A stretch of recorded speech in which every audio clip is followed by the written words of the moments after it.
Hello everyone, we're back for another craft show tip.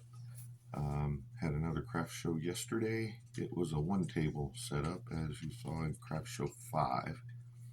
Um, One of the things I showed you in craft show 5 that I didn't show in any of the others, I moved my tablecloth so you could see the table legs. And if you saw, I had a piece of PVC pipe stuck on the table legs. And what that was for was to raise the table up. The tables are at kind of a low level, because they're basically designed to sit and eat, or, to sit at and do whatever you're going to do for the table. But for the customers, that they have to lean over quite a bit. So what I did was cut some PVC pipe off and made it to where the tables were the level of like your kitchen countertops, 32 inches, so people don't have to bend over quite so much to see the things you have laying on your table.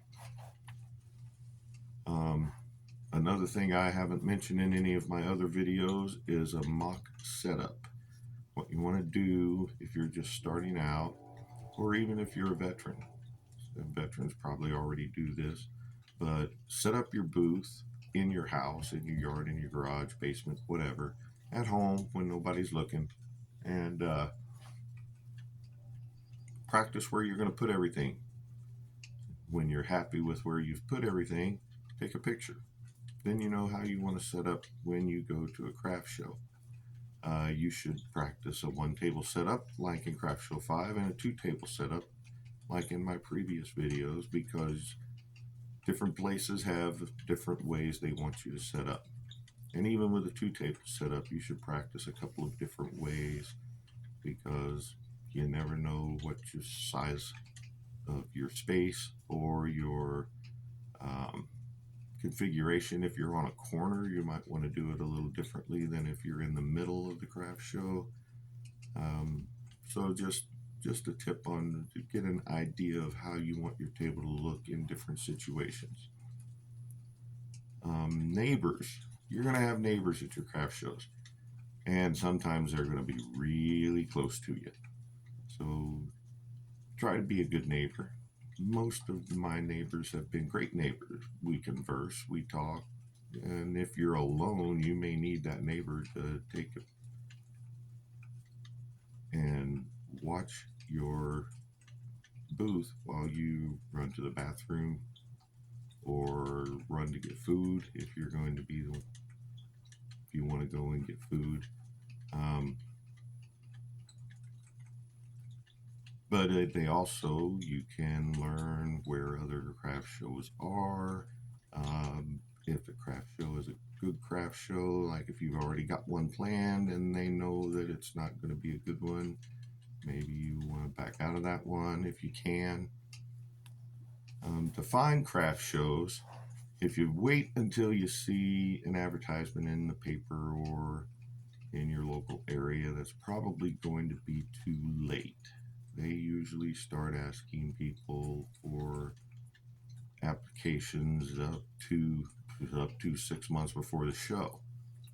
So a couple of ways you can do that is ask your neighbors about upcoming shows at other craft shows. If you've got some craft show friends, ask them if there's any upcoming shows. There are also Facebook groups for your area.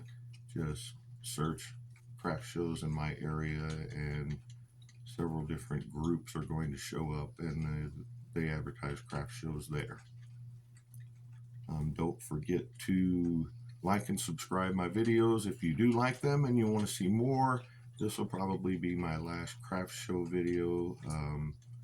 I've got a new grandbaby coming, so after that drama draws out and is done, I'm going to start doing some basic tutorials for wire wrapping. So if you subscribe, you'll get a notification when I start doing those.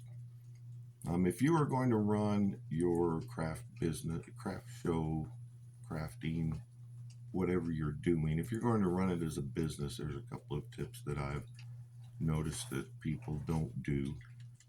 You need to keep meticulous records of what you've bought, how much it cost. Um, if you sell it, how much you got. The records will save you so much hassle. You will know what you have. You'll know where it's at. You'll know if you made it or you haven't made it. You'll know if you sold it or haven't sold it. I am a big stickler for records, and it's helped me out a lot. So that's all I've got for today. I hope these tips have helped. I hope showing you my booth has been enjoyable for you and that you've learned a few things. So until next time, thanks.